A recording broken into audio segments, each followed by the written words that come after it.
from the HBA podcast studio in New York City, welcome to The Medium Rules. I'm Alan Baldishin. It was an incredible culture. It was an incredible group of people. You're advising David Carey, who, for people who are listening who might not know that name, is really a legendary magazine executive. A legendary human. Legendary human being.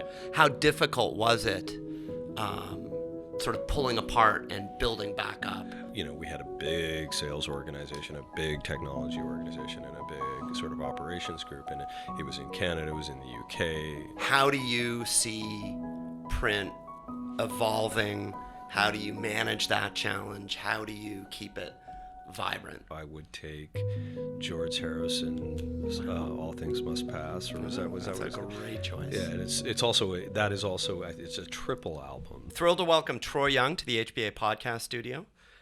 Troy joined Hearst Corporation in 2013 as Global President Digital, and under Troy's leadership, Hearst increased aggregate traffic across Hearst's digital properties from 63 million visitors per month to 108 million. And during this period, the digital revenue saw a 75% increase. In 2015, Troy was named Adweek's Magazine Executive of the Year, an honor that recognized Troy for unifying Hearst's print and digital brands into a single, well-oiled machine whose traffic has surged, and for his development of MediaOS, a combined CMS, ad sales, and data strategy tool for all Hearst properties. In November 2018, Troy was appointed to the top job at Hearst, stepping into the position of President of Hearst Magazines.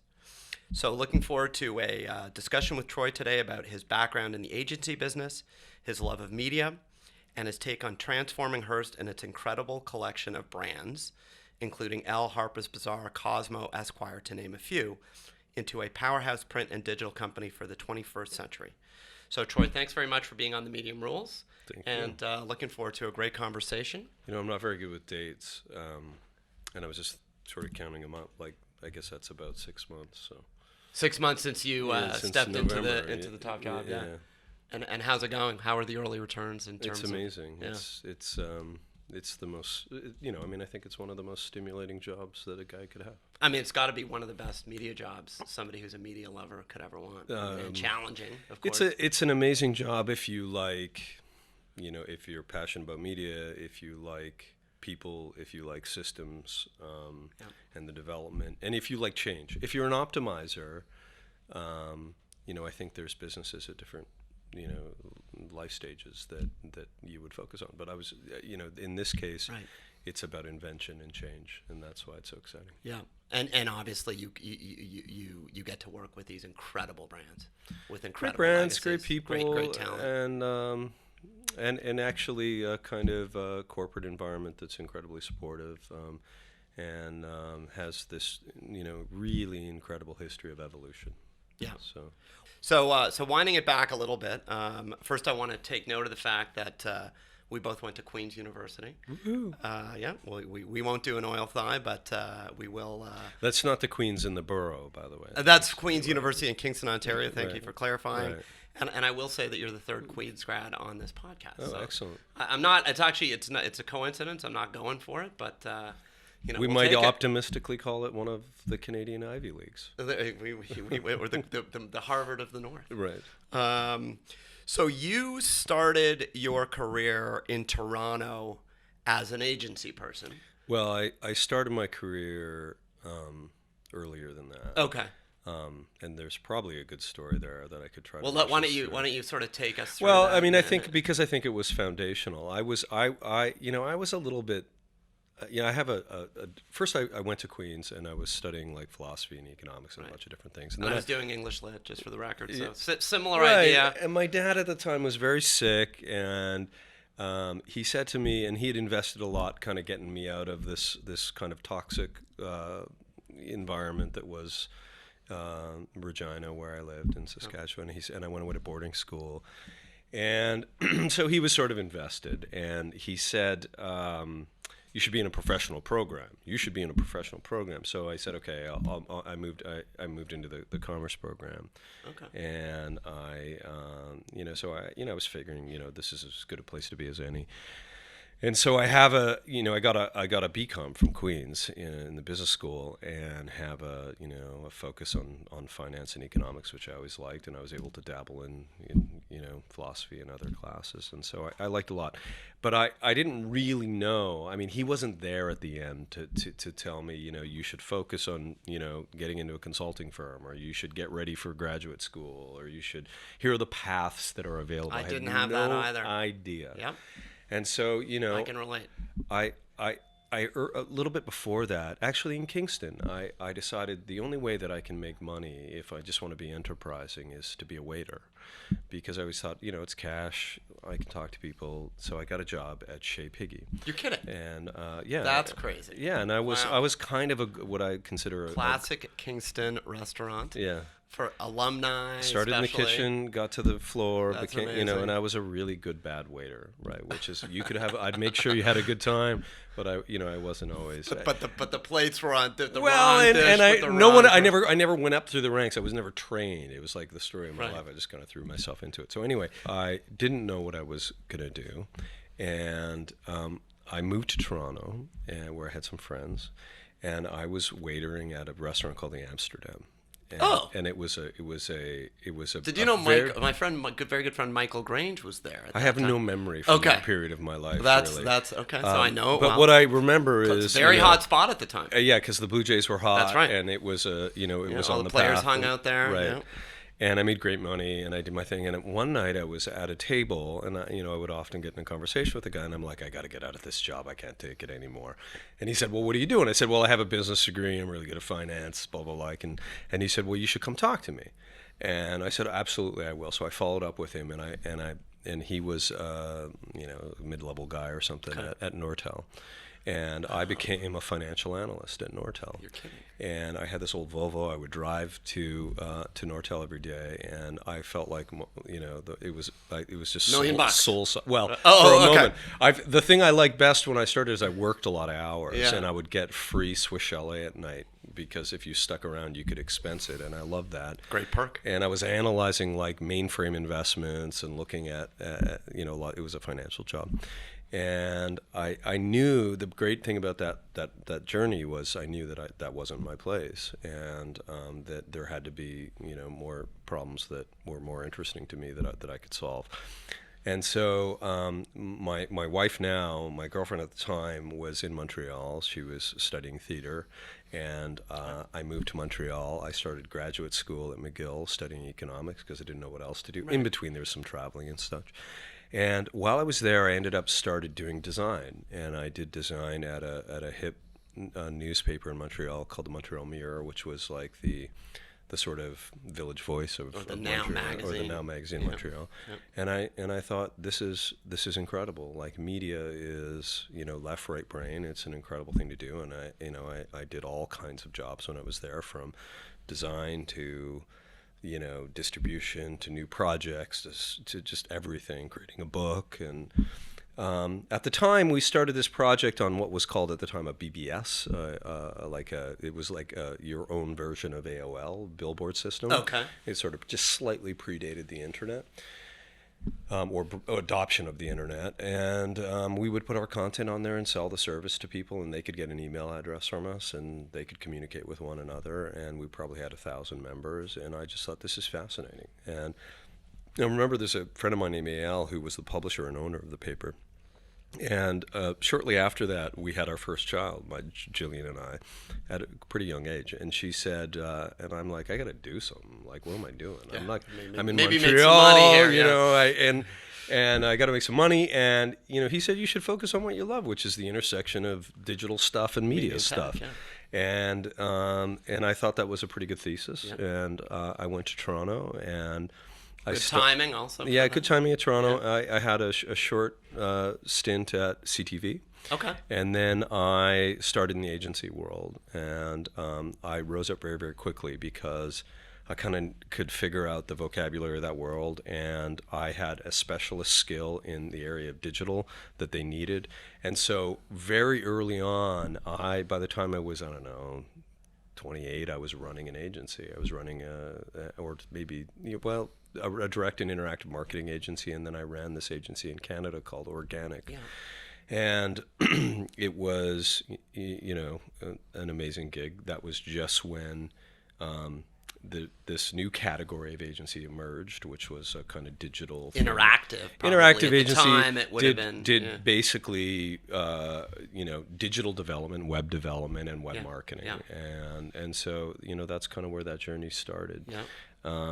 And who were your clients? Well, if you're in Canada, if you're in Canada, your clients are always the same. So beer. If they're not beer, they're the banks. Yeah. Or you might have an insurance company. Right. You might have a lottery. You definitely have a telco if you have a real business. Yeah. So you got to have one of the banks. You got to have a telco, and maybe you have an automotive or a beer company. Yeah. And you might do packaged goods, but that's really what you need in Canada. And so our clients were largely the banks and telcos, and we had a nice little business. And how did you go from there to how did you end up in New York? Well, the thing about being, I don't know how you felt about it, but I identify as a Canadian. I really love Canada. And, Same. But it always felt like I was really itchy to get out, because I felt like in media in particular, it was a bit of a farm team. And the problem is that I worked, very closely with all of my colleagues in New York and San Francisco. And, there was less original work in Canada. The budgets were 1/10. There was, as a result, less opportunities for creativity and scale. And one of the great things about America is it's a scaled market. Yeah.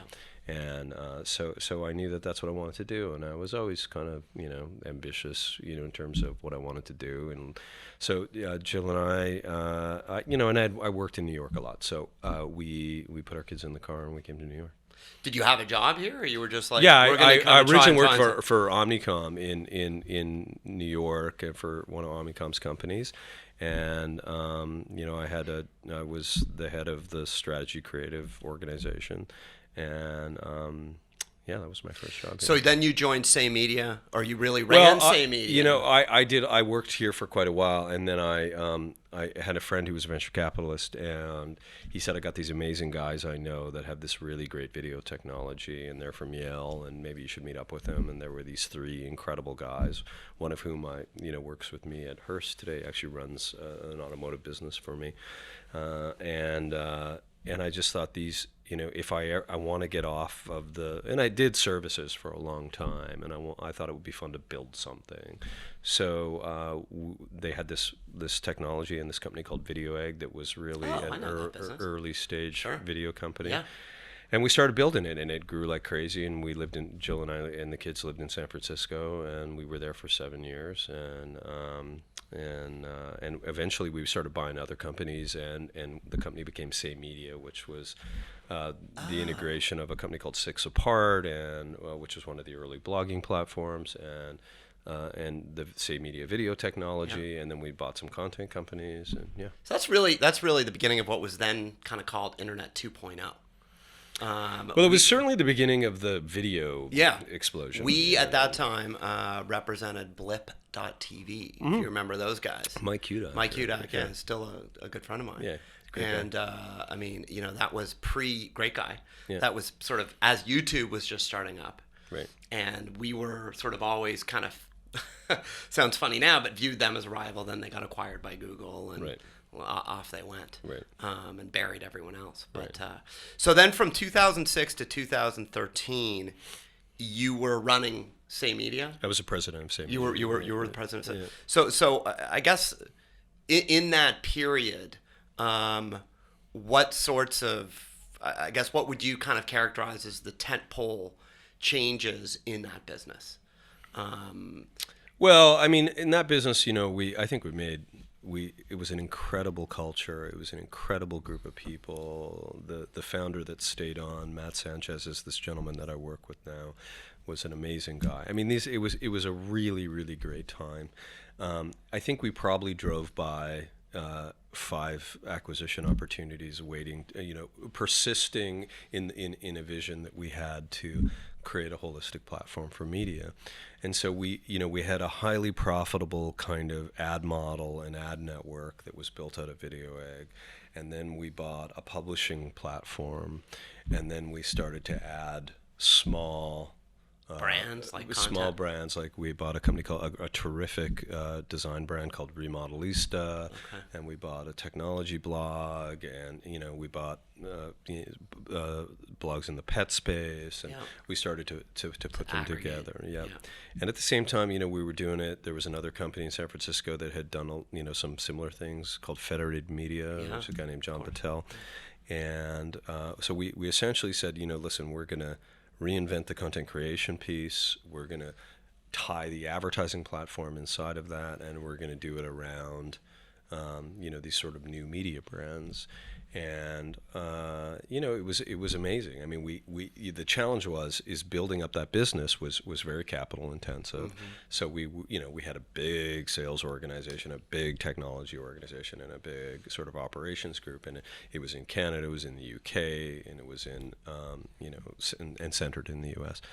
And it was a really, I have incredibly fond memories of it, and the people and what we built. Matt ultimately sold the company last year, and he came to work with me at Hearst. Okay. Yeah. And I mean, I think at that time you were probably building a lot of pieces of technology that you would now partner with, bolt on. It would be much less, capital intensive. Yeah, we were trying intensive. to solve problems that the middle layer certainly started to solve. The other thing is that I think that the media brands, particularly in the lifestyle space, were quite resilient, actually, had deep advertiser relationships, and certainly had real, massive consumer recognition. And so, I decided, I started advising a gentleman named David Carey that had my job before me. And, I knew a lot about what it took to sort of transform the content creation side and the technology platform side. And I always knew a lot about the ad piece. So I had a pretty holistic sense of what the business needed. And it was clear to me that it was totally under optimized at Hearst, though they had, it was an amazing company. It just wasn't, there were structural impediments to, really sort of accelerating the digital agenda. And what started to annoy the company, I think, is that competitors were getting traction, like startups that were really focused on digital. And digitally native, digital brands native like media, a Tastemade, like a Tastemade or Refinery 29, or 29, others like that, Pop Sugars, etc. And I knew essentially what their formula was. I was an advisor to Refinery 29, and amazing guys again. And I said to David, there's a better way to do this, and we essentially had to really think very differently about the structure of the organization and sort of admit what the how kind of old orthodoxies were getting in the way of progress. And it wasn't the brands, and it wasn't the legacy of those that couldn't connect with a new generation. It was how we were approaching internally, structurally, organizationally. Yeah, how we were approaching content creation, how we were approaching technology, the kind of culture that we built that connected a technologist, an operations person, audience development person, and a content creator that would allow us to grow audience and build a more meaningful advertising business around it. I mean, since then the business has matured in a million ways, and the breadth of things that we're doing today digitally is bananas. But that's really how it started. Yeah, and I mean, so then just staying on that, so you're advising David Carey, who, for people who are listening who might not know that name, is really a legendary magazine executive. A legendary human. Legendary human being. I mean, impressive guy. Yeah. He brings you in 2013 to run digital. Yep. One of the first things... Well, originally to advise. Okay. And then start working with the team, and then, he's really testing me, and then eventually run digital. Yeah. So you passed the test, clearly. Yeah. And one of the first thing you do in there is you split apart the digital and the print sales teams, sales and marketing, and basically separate that out, as I understand it. I mean, one of the first. I mean, there were many pieces, but we did make a lot of changes to the digital sales organization. one of the first things that I noticed or that we had to do was really radically change the ad product sort of offering. There was an enormous catalog of ad products. There was tremendous fragmentation of environments across the portfolio. That led to tremendous complexity in how you ran an ad, how you sold an ad, how you reported back to the advertiser on its effectiveness. That created real operating problems. And I knew that we needed a different focus in sales. We needed a stronger sort of organizing a stronger ad product capability. And at the time, the industry was making a bit of a shift from the world of kind of banners to branded content. So we needed to build a branded content studio. We needed to create a way to distribute branded content across our portfolio of sites. And we had these nagging issues where we had literally hundreds of templates. So anything that you wanted to do was very, very difficult to optimize because you were just spending so Virtually much bespoke. time just managing every ad insertion. You couldn't get scale across your properties. So we embarked on a kind of a path to completely rebuild our platforms. And I had met a guy, we had bought this company before my time in the UK called Digital Spy, and there was this amazing young entrepreneur that had built a very, very nimble little CMS to support his hobby, which was publishing pop culture content. And I found him and said, I need you. And we started with that platform rebuilding. We had this enormous kind of complex platform before that didn't really work for anyone. And we started rebuilding this thing and doing it the right way. And today, it's called MediaOS. Today, it is 50, 60 microservices that all work together and are assembled to manage all of our properties around the world. It's not just content creation, it's all the analytics around it. It's commerce. It gives us an ability to syndicate content out really effortlessly. It allows us to take in much more data around the consumer and really understand what they're doing. We've connected it to all of our conversational systems that we use inside of the company, mostly on Slack, so that if you want to understand anything that a consumer is doing on our properties or on social media, you just tap in a question. And it's become, a really important part of how we run the business. And what's exciting today is, and I'm getting into the future now, but we also own this company called CDS.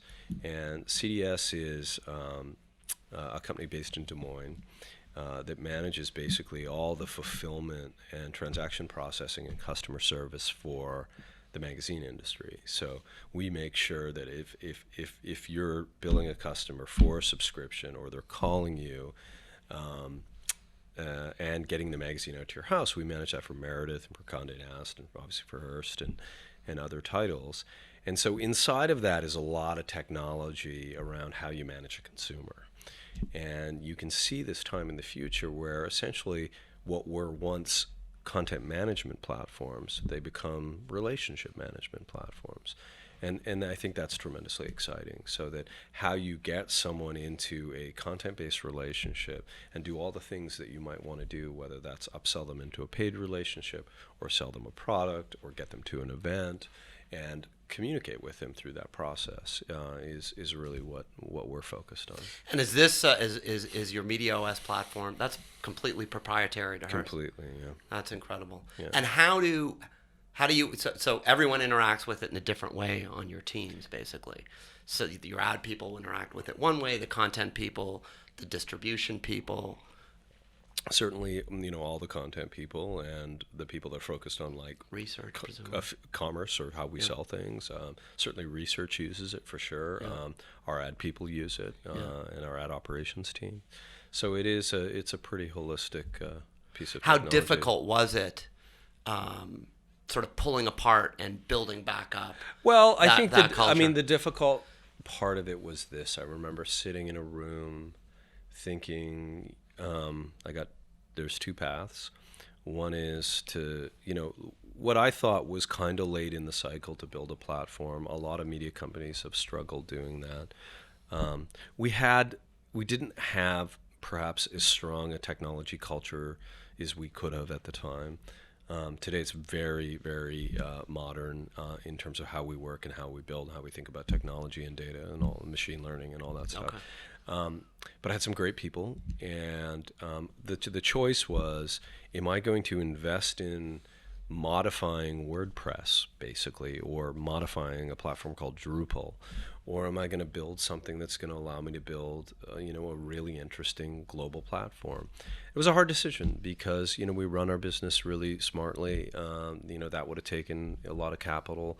The path of building your own, there's a lot of risk in that, and management challenges. But the idea of building around, I don't know, in my mind, the idea of building around somebody else's roadmap, when I knew that basically how I wanted to build this business, that a lot of the things that I would want to build would be very bespoke. I just felt like we had enough scale that we could focus, we could build our own platform. And so what ended up happening is, just by, force of will and a lot of great people, we built a company that's basically half a media company, half a technology company. And I think that'll put us in a good position in the future. Yeah. Let's talk a little bit about content. There's been a lot written and a lot said, not only about Hearst but of the legacy print brands, companies, media companies in general. It's a question you get all the time, I'm sure. But how do you see print evolving? How do you manage that challenge? How do you keep it vibrant? And given everything we're talking about with respect to technology and digital and so on and so forth. Well, I mean, it starts with, a love of print. That, I grew up in a small city and with a deep love of magazines, and that was really how my world opened up. So it starts there. You really focus on delivering the best product you can across all the channels, and you really don't want one to compromise the other. Print remains, I think, really an important refuge from the barrage of interruption that is the digital world and your mobile phone. I feel hopeful. Well, the addiction, I would say. Yeah, too. I mean, I think as we realize that it plays too big a part in our life. I think that something heavily curated that takes you on a journey for half an hour or an hour is a really, really wonderful thing to make. It is, print is a wonderful medium for editors, right? Because it's finite, and finite means you have to make choices, and great editors can make, choices on the behalf of the reader and take them on this journey. So I love print, but the challenge is obviously what's the right amount to invest in it, and how do you manage, rate base and frequency and, investment in that product at a time of change. And so, I mean, those are the things that we're good at. And what's working with print? What are you seeing is working? I mean, both with respect to content and distribution and advertising, and which brands are you seeing that are more resilient in print? Well, we have an insane portfolio of print publications. Yeah. So I think we have the best portfolio in the world, and from service to fashion to enthusiast, Yeah. right? And I think always, what I insist on with our team is something I called content with purpose, and I just think that you really have to understand and work hard to understand what role you're going to play in someone's life, and I think it's important with print too, because you're competing with other choices the consumer has, as far as how they spend their time. I think that we have to be really data and research oriented in understanding what role, how well our publications do that. I mean, I think on the luxury side, our titles are quite resilient in that they serve an important role, excuse me, in how fashion luxury companies market and in how people consume that kind of media. I think we have tremendous titles in the health space with men's health and women's health. that we acquired almost 2 years ago now from Rodale. Rodale. Well, the Rodale acquisition.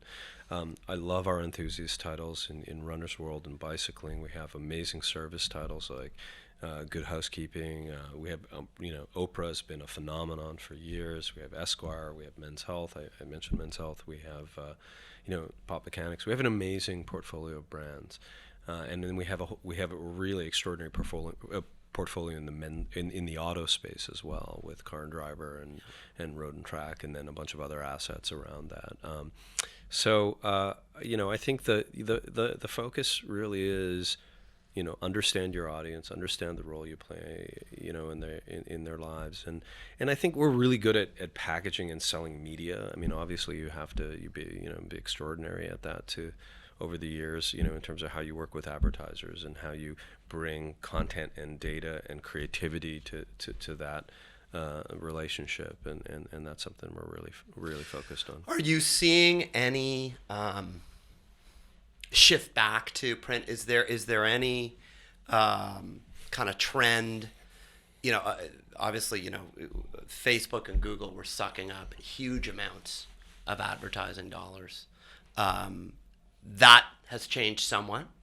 Are you seeing any sort of kind of reversion back to that kind of traditional advertising in-book across properties? I mean, it's a complex question. You certainly hear the sentiment a lot. Listen, our digital business is growing like crazy in the U.S. and around the world. We're really, really good at it. We're really smart about our ad products and data and how we publish and all that.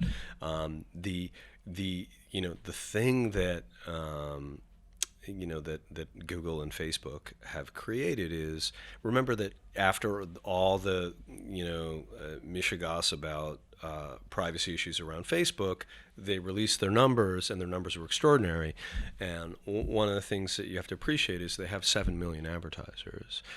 One of the things that both Google and Facebook has become is a resource to a really, really broad swath of people that want to buy media, because it's entirely systematized, and so those are really resilient companies with extraordinary amounts of data. And as the world has shifted from kind of media to data, it has benefited them. And the way that you can buy with precision in a self-service mode has made them very resilient media businesses. So I think you hear that from agencies and clients that they really appreciate the role we play in the media ecosystem, that quality content is really important, that our brands are important, that context is important. But let's be realistic about it. We're in it's a very competitive market. Yeah.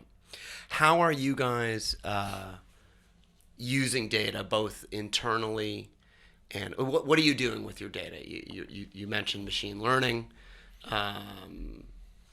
How are you using that? Are you using that? Well, it's a crazy time once you start to dig into that stuff. And I mean, broadly speaking, you want to use obviously data to enhance your ad offering, and increasingly what clients want to do is basically find their customers on your media properties. They want to match data sets.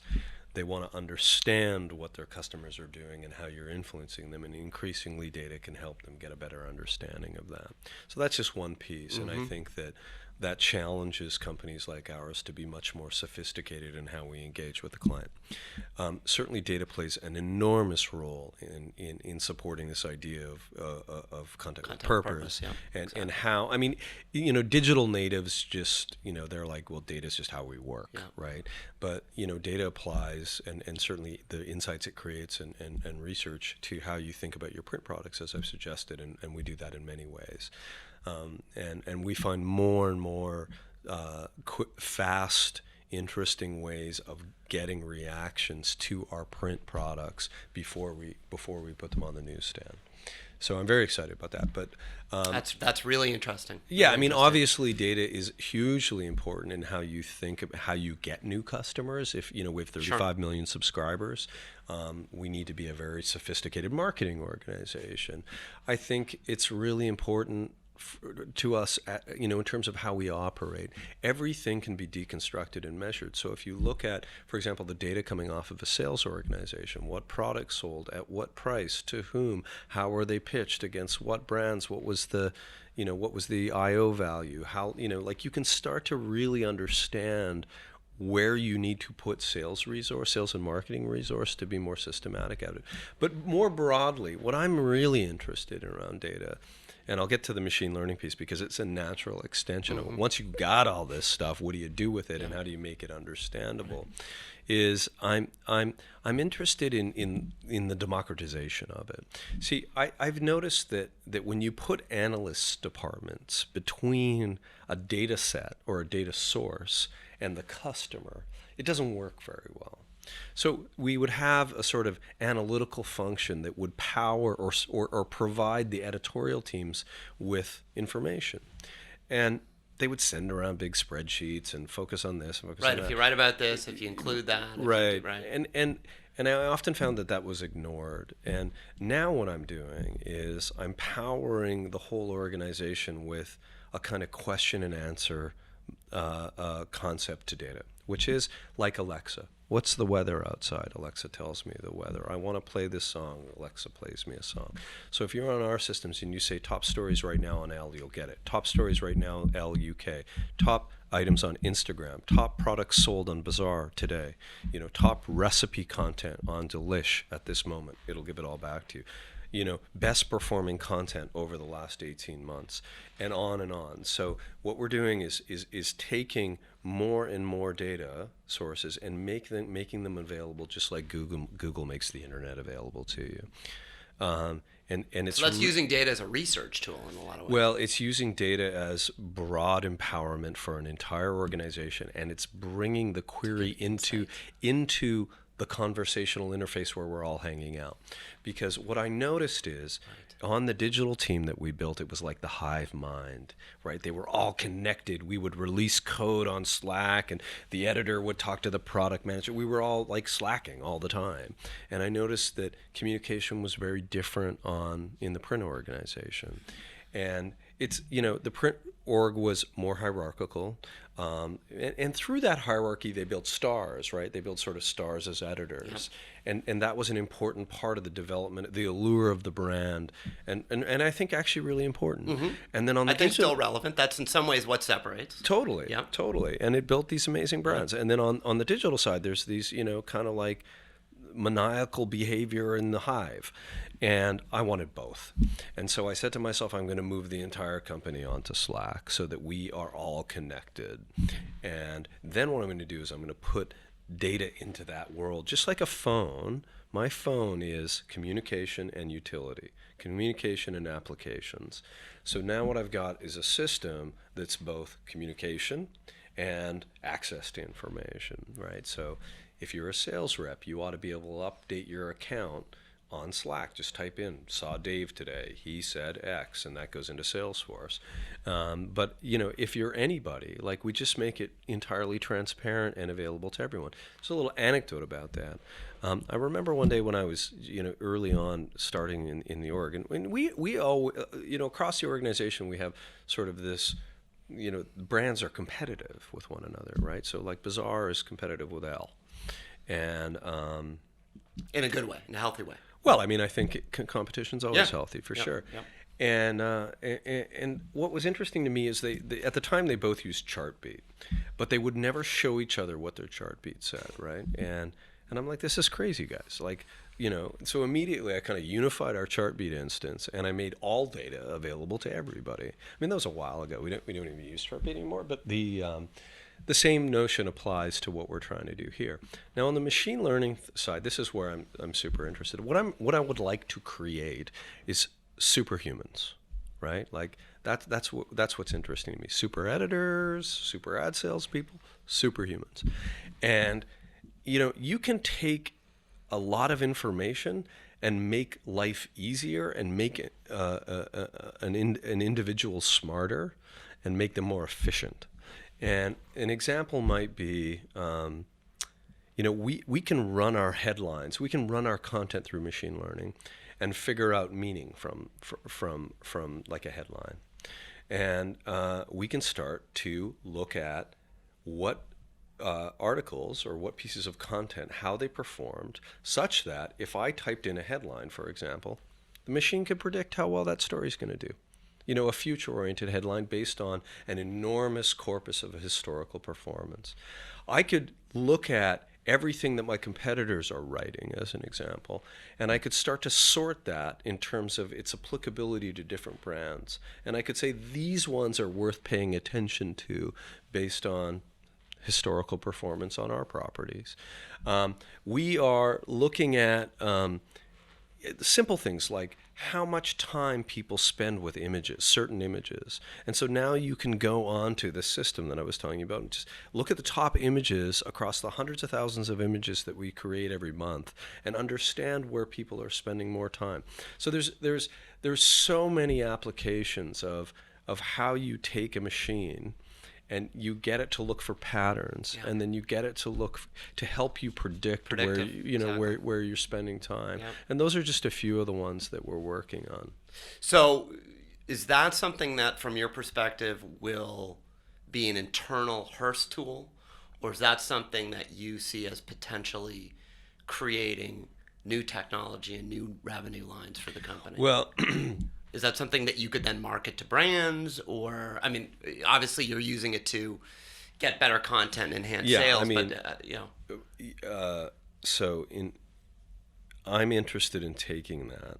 And what we're doing is, just to give you a sense of what that looks like, we have our own data in the middle, right? Which is all, call it 1,000, in the US, 1,000 pieces of content a day. Every one of those like a flare, right? You get, you see what, how long but you get to see what's going on. Everything right. is like a little hypothesis, right? And we can start to organize that information in interesting ways. And then we can add all of social data around that, right? There's ways to start to put social data around that. And then there are third-party data sources that look at commerce, that might look at other demographic information. And you're bringing those in. And you bring those in, you start to stitch it together, right? And you then have this really extraordinary data set that we're making available to our teams in really interesting ways. And essentially what we're doing is taking the role of the social media manager and building that into a system, basically. So what we are is extraordinarily effective content marketers. And so I've been working on evolving this system to essentially become like a Bloomberg-like resource for fashion and luxury.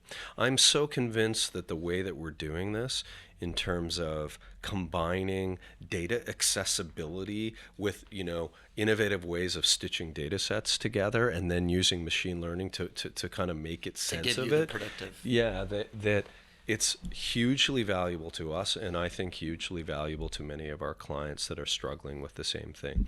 Right now, we're obviously living in the age of data.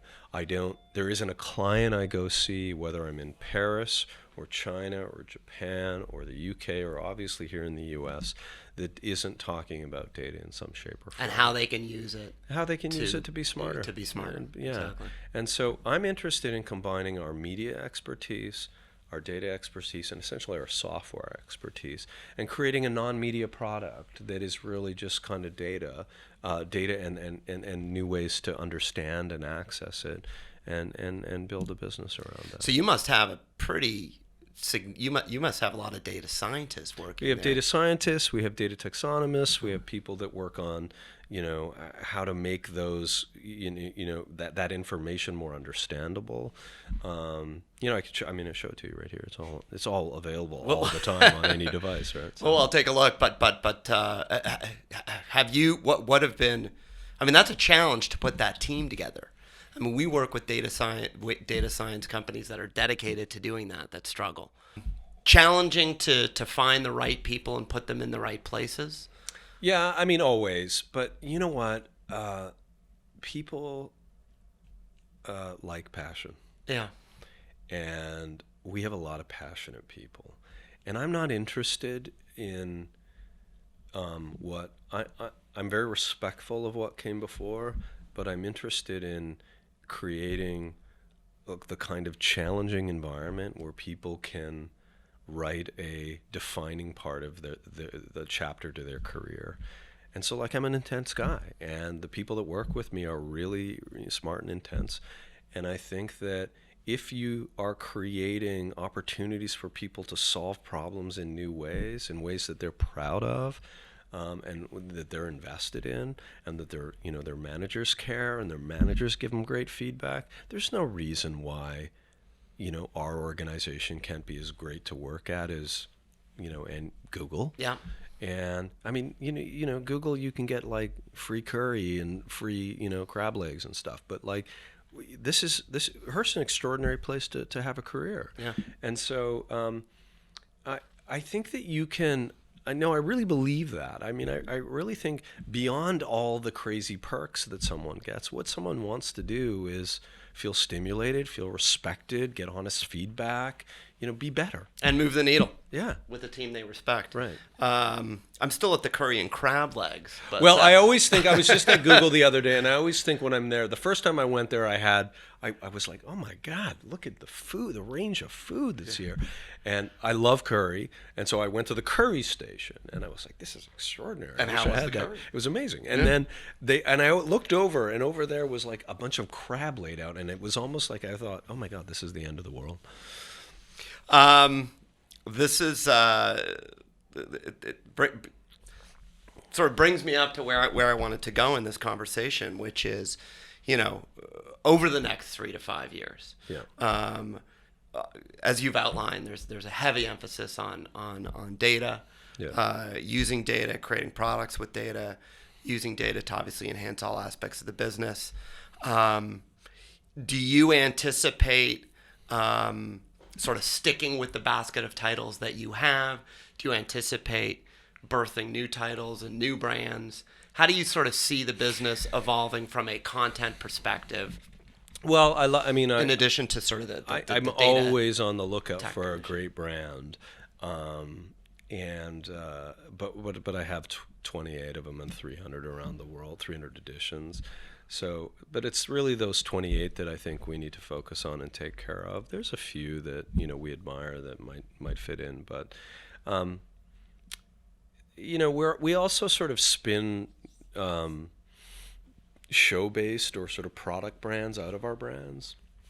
So, increasingly we're also a video company, right? And you make brands in video by making shows, and I think you'll see organic, new intellectual property emerge there. So whether it's, a show about morning beauty routines, created by Harper's Bazaar, that becomes a brand, in and of itself. And That's interesting. So you start to see that. We just opened a studio in Los Angeles. That we bought this company called Clever, which is a young women's sort of YouTube-oriented video company, and we launched a studio last week in Los Angeles, and we'll build lots of show brands around YouTube out of that market, and Cosmo as a brand will play a increasingly important role in that in that output, but we have.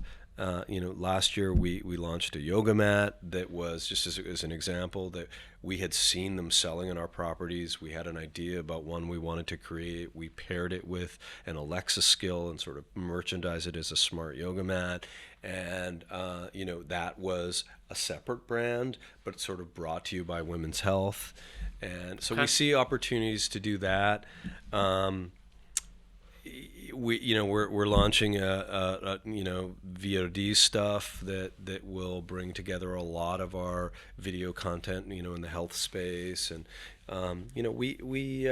or brands will emerge from our portfolio, but it's really, really hard to build a brand that is known around the world, like many of ours, whether that's Bazaar or Cosmo or Esquire or Men's Health. So, lastly, I understand you're a vinyl guy, and I Yes. just have to ask: do you have a top 5 desert island? And Rush, if it's on the list, gets you bonus points as a Canadian. No, I mean, if you were on an island and if you had power and a cell connection, you'd take Spotify for sure. You wouldn't probably have vinyl. But, Fair enough. But you are a vinyl guy. Do I have do. that right? I have lots of vinyl. Okay. Lots of vinyl. I have lots of. I like stereo equipment. I have. If I was to do that, I don't know. I mean, you might be tempted to take records that you didn't, know that you loved, but that's pretty risky. Yeah. I would probably take the following. I would take an album by Gregory Isaacs called Night Nurse, Okay. which can be listened to literally thousands of times. It is one of the great reggae albums of all time. I would take definitely a Neil Young album, Yes. one called On the Beach. I would take that. In honor of my son, who's a fledgling musician, and my wife, I would take George Harrison, All Things Must Pass, or was that That's a great choice. Yeah, and it's a triple album, so it's wonderful. It makes me think of them, and That's a great sleeper. Records. Yeah, That's a great album. I love that album. Yeah. I have two more. You know what? I might take this new guy who I would encourage you to listen to that I really, really like, actually from Saskatchewan. I think he's one of the great musicians to come out of Saskatchewan or out of Canada of this generation.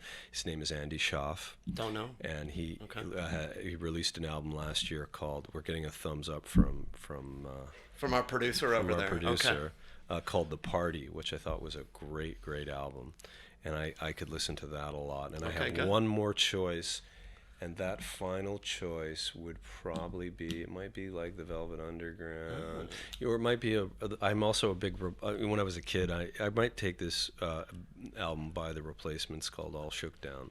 Okay. And that would get me by for a couple of months. That's a great list. Yeah. That's a great eclectic list. Yeah. From a true media lover. Mm-hmm. Well, listen, thank you so much, Troy, Thanks for coming in me. on a Friday afternoon. Appreciate it. And sharing your views. And this was a great conversation. Hopefully we'll do it again. All right. Appreciate Thanks, it. Troy. That's a wrap on this episode of The Medium Rules with Alan Baldachin.